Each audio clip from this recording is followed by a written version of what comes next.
Wrestling is only as good as its heel. Its villain, its bad guy.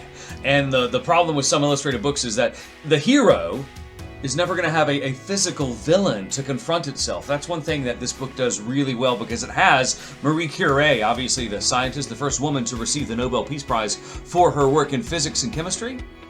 But she never really had an evil demon facing her. Granted, she had some problems with the times. She was a woman in a field that was dominated by men. It was the turn of the century, and conditions, sanitary conditions, were not good.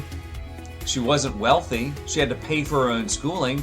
So every time Marie Curie had some doubt or some speed bumps in her life, she had to kind of push on. Persistence. This is Marie Curie and the Power of Persistence. It's book number 2 in the My Super Science Heroes. It's got illustrations by Annalisa Beghelli with text by Carla Valenti with some assistance by Michaela Crespo Quesada, PhD.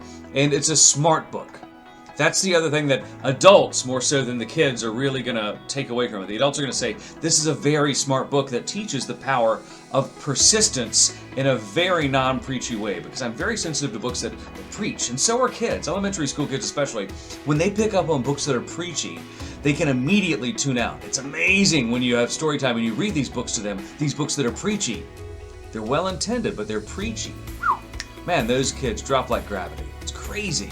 But this book, though, it sets up a big bad nemesis. And every time that Marie Curie has some difficulty in her life, the big bad nemesis is there.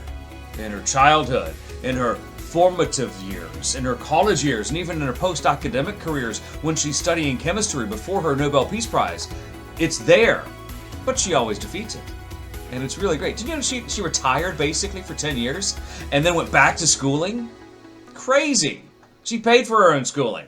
She and her sister went to school in an underground fashion because ladies at that time weren't allowed to study the higher levels that she was studying.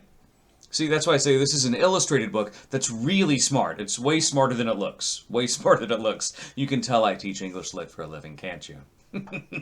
Marie Curie and the Power of Persistence. This is an illustrated book that's going to reach far beyond its years. It is for elementary school ages, but the text and the lessons that it teaches is going to be stuff that those students will hold on to for all their lives, and it may even help them catch the STEM bug, which is never a bad thing to catch.